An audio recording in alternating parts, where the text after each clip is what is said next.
Sunday. We've already had goals in every game. It began with Sheffield United equaliser to get a 1-1 draw at Burnley. Both those teams, of course, still in the Europa League hunt. Another valuable point for West Ham. Twice they led at St James's 2-2 against Newcastle. And those 2 goals from Liverpool giving them the 3 points and a return to winning ways against Aston Villa. Still to come, Manchester City at Southampton. So City in second on the back of that thumping win over Liverpool. Leicester back to winning ways yesterday. Chelsea winning again, and Manchester United. Wolves beaten now 3 points behind United. But it is fascinating, that chase for third and fourth guaranteed Champions League football, of course. Villa had to win to get out of the bottom 3 today. They have 5 more games. It still isn't in their hands. Crucially, Watford just a point ahead of them. But as you can see, another point for David Moyes and West Ham. They have a 4-point buffer now at the bottom and have a superior goal difference. Another 3 points for Liverpool. Sadio Mane's 50th goal at Anfield for the club, and he's now reached the 20-goal mark 3 seasons in a row. Here's his post-match thoughts. Sadio, in the end it was a comfortable 2-0 victory at the end, but how hard did you have to work for it? Yeah, obviously it was not easy for us. And today it was a little bit windy and the pitch was dry, first of all the first half, but yeah. I think the second half we react good and as a team. And the mentality was right, and we pushed as a team until the end. And we create so many chances, some chances, and finally we scored 2 goals. I think even it was not easy game, but at least we deserve these 3 points. Did you just have to keep doing what you were doing and be patient? Yeah, honestly, I think sometimes you can't expect always to even you playing home to score 5 or 4-0. It's a good opponent. Even the situation was not is complicated for them, but there was well organized and defend properly. And for sure we've been playing passion and to push until the end, and finally when the gap opened and finally we scored the 2 goals, and yeah, that's it. What is it about you and Aston Villa? 6 appearances, 6 goals. Well, I think it's lucky team for me. Always I'm scoring, and yeah, I'm just happy about it, and hopefully they'll stay and I will score more goals next season for the team and get more 3 points against them. As you know, there are still a number of records that Liverpool could break this season. The manager says he's not interested in them, 100 points plus, etc. What about the players? Yeah, I think right now for us, the more important for us is to win games. And then after you can think about the record. But if you think about record and not winning the game, I think it's a problem. So for now, I think we have some important game. We're going to try to take game by game. And for sure, we want to win all of them. But it won't be easy. But yeah, that's it. That's why so that is Premier League. Always difficult. Thanks, Sadio. Thanks for your time. Thank you, guys. Cheers. Well, they can still get those records, whether they want them or not. Was it important for the champions to win today at Anfield after what happened against City? Yeah, I think so, yeah. I mean, because you don't want people asking you questions, silly questions like, you know, you're in bad form now for the new season. You just don't need it. You know, it wasn't a great performance by Liverpool today, but just a bounce back after that result against Manchester City was important for them. Because let's get it right, they're going to be searching for things now to keep them motivated. Yes, there's records, but when you've been playing for Champions League finals and Premier League titles and all these big things, breaking a record of how many goals you score or how many points you get, it doesn't really float your boat. It's probably more important to try a few different combinations and get yourself prepared to defend your title next season. You know, so Steve as well, you know, it's annoying when I listened to an interview with Jurgen Klopp the other day. It was poor questions that were asked. They're trying to find fault with Liverpool, you know, and what they've got to understand is that 30 years, for them to lose to Manchester City like they did, you know, it didn't even bother me. I didn't even think, oh, the players are this and that. Just think to yourself, the next game, they will win. And they have. It was difficult, but they've done it. But then when you're seeing people trying to find fault, oh, what about the records you're going for? No one cares about those. They don't care about those. And so Sadio Mane's right. You just win the game and then, oh, we might have got a record there. No one cares about the record. What Liverpool have done is magnificent, and people, because they've done it so early, Steve. Well, that's the big record, Exactly. isn't it? It's a massive. They've done it so early, Mike, that they're now trying to find narrative, trying to find a narrative. Oh, what can we say? What can we try and do to make it negative? It's annoying to listen to. It is not, like, records are nice, but I mean, you break records throughout your career.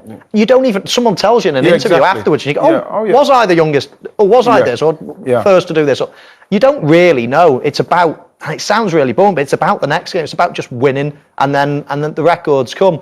And of course, don't get me wrong, they'll all want the record. It's fantastic because they're getting told about it. They'll all want it, but there's bigger fish to fry.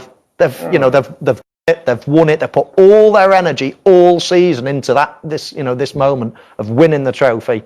And now it's a bit of time to relax and enjoy your football and try a few different combinations. Bring some of the kids on. Curtis Jones today. He wouldn't have got his chance if they were still going hell for leather for the league. So there's other important things as well. And this is they're building towards something. They've done it for one season in terms of the Premier League. They want to build something for a long time now. Well, he might not know, but as I say, Sadio Mane, the 20-goal mark, 3 seasons in a row now for Liverpool. But the introduction of Roberto Firmino was huge for you, and a role in the goal as well, right? Yeah, because the thing, the team's used to him. The team know what he's about, and the positions he takes up. They're clever, and even this one, you look at it, Villa could have got tight, but his movement there opens up a little space for the navigator to get the time, and then his movement into the box takes the defender away for then Sadio Mane to score the goal. It's just clever little movements. You can see here, look, there it is, opened up, moving, taking the defender in, and then Sadio Mane comes in and nicks the goal. Michael's going to explain it, but you just need... He's so good, and what he does is so important to what Liverpool do, that when he's not playing, it's so noticeable. No one else can replicate what he does.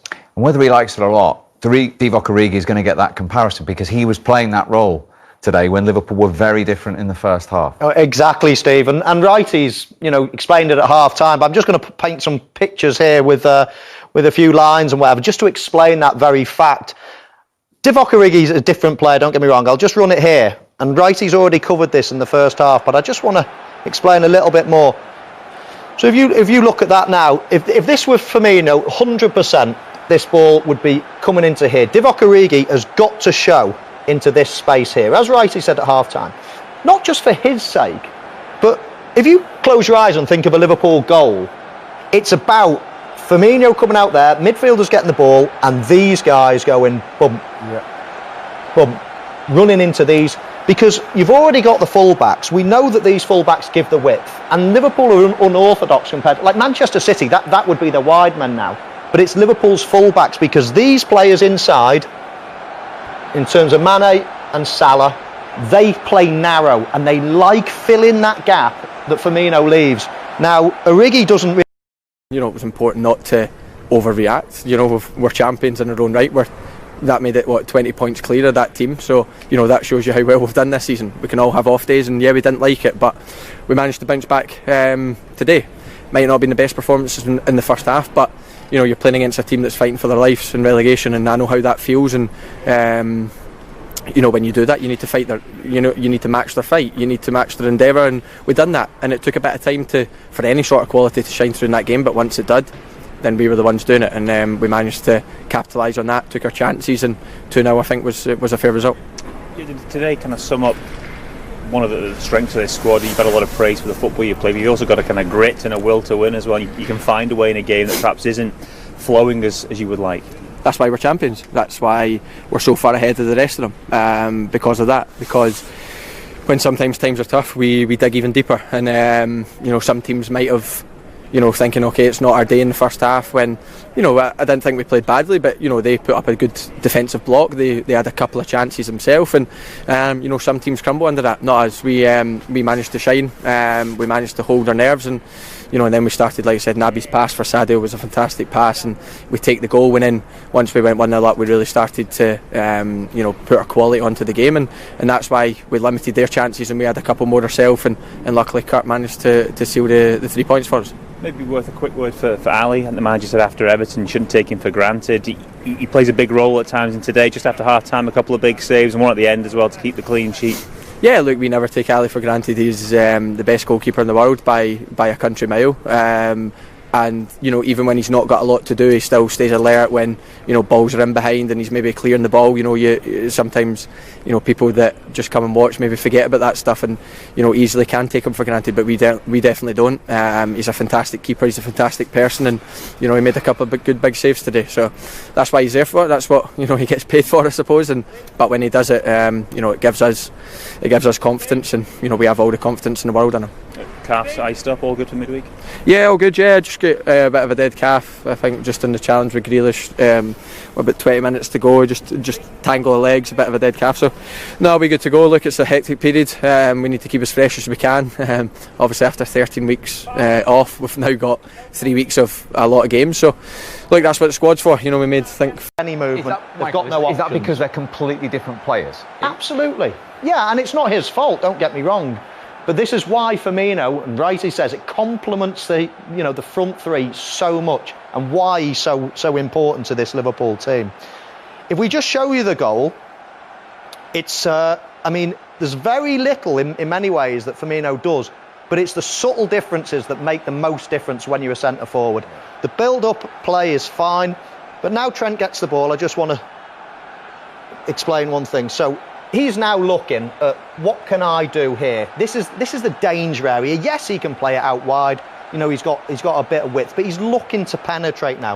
If I just forward it a little bit, I just want you to concentrate on this defender here, and of course Firmino here. Righty mentioned it before, the subtle movement. Just have a look when I slowly just watch this fullback move out the way as soon as this little 3-4 yard movement of Firmino. And now all of a sudden, boom, that ball that Trent has been looking for about 1 or 2 seconds, I'll do it again, is now on. That ball is now on. We'll move it forward. What you want as a centre forward is to be unselfish. Clear the way out. Sometimes you're not going to get the ball, but run, get out of the way. Create this space. Create a big hole here for the ball, because you can quite clearly see the navigator's waiting, he's watching, what can I see here? And Firmino, I'll just clear it, he clears the space for either Wijnaldum that's running on, or, as it happens, Sadio. And I'll just let this goal run, because it just goes to show what we were talking about, what Righty was talking about. From Trent Alexander's point of view, look at this. Look at Firmino's movement. I'll let it run. Watch this now. Nothing on, nothing on, nothing on. All of a sudden, boom, get out the way. It opens up like the channel. It's just a brilliant little 3-4 yard movement, and all of a sudden the goal comes. Well, to be like I say, but the player that they've got there in Firmino is what makes me think, what are Liverpool going to do next season? Yes, you're hoping that someone like Divock Origi could kick on and Minamino could kick on, and you're still hoping that they can, because Liverpool have got faith in Minamino, why they've bought him. But when you look at what Bobby Firmino does for Liverpool, and him coming on and changing the game with just that subtle movement, that's what you say. Can they replace that? Are they going to be able to replace that? Because the game is totally different when he's not playing. Totally different. All the Liverpool fans are keen to see what... Back to what me and Righty said before, he's got a perfect opportunity now with half a dozen games left of the season. He's going to get a few chances like that. He's taken his first one. 5 games to go for Villa. Give us some hope for Aston Villa surviving. I watched Watford yesterday. To be honest, they were poor. And what I saw from Villa today, again, yes, they need more in the last third. Jack Grealish will always, Alisson made a great save. Everybody just took it as nothing, but it's a magnificent save for somebody who's not had nothing to do. Jack Grealish will get in them positions and, try and create something, but they do need to be able to score goals. And at the moment, I can't see it. McGinn's come back in, still trying to maybe find his feet off of the injury, but if they can get him going and Jack, they might be able to nick it, because, like I say, Bournemouth were good yesterday.